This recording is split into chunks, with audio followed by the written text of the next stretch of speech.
নাহিদ রানার pace তাণ্ডবে বিধ্বস্ত West Indies. বল হাতে কেরিয়ার সেরা বোলিং করেছেন tiger pacer Nahid Rana. West ইন্ডিজের বিপক্ষে নিয়েছেন 5 উইকেট। এই টাইগার পেসারের আগুন ঝরানো বোলিংয়ের সামনে ক্রিজে দাঁড়াতেই পারেনি ক্যারিবিয়ান ব্যাটাররা। কিংস্টন টেস্টেও বাংলাদেশ চালকের আসনে বসেছে সেই সুবাদে।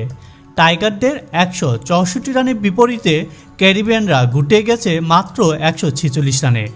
কেরিয়ার সেরা বোলিংয়ে ওয়েস্ট ইন্ডিজে শুধু কোমরই ভেঙে দেননি, জ্যামাইকার টেস্ট জয়ের নতুন আশা জাগিয়েছেন এই চাপাই এক্সপ্রেস। প্রথম ইনিংসে বাংলাদেশের লিড 18 রানের, তাতে বড় এক ভূমিকা রেখেছেন নাহিদ রানা।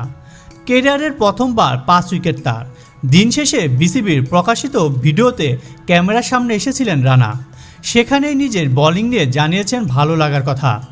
রানা বলেন, সর্বপ্রথম উপরওয়ালার শুকরিয়া আদায় করতে চাই। আলহামদুলিল্লাহ টেস্ট ফার্স্ট 5 উইকেট পাইছি।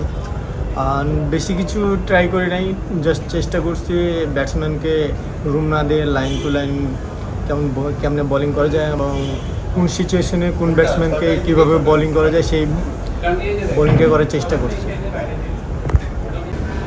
আমার কাছে যেটা মনে হয় যে এই উইকেটে বেশি কিছু ট্রাই না করে just line to line bowling করে এবং ব্যাটসম্যানকে রুম না দিয়ে রান ছাড়া বোলিং করলে ব্যাটসম্যানরা অনেক কিছু ট্রাই করে। তো আমি মনে করি এখানে বোলারদের অত কিছু ট্রাই না করে just line to line bowling করা, এটাই বোলারদের জন্য ভালো।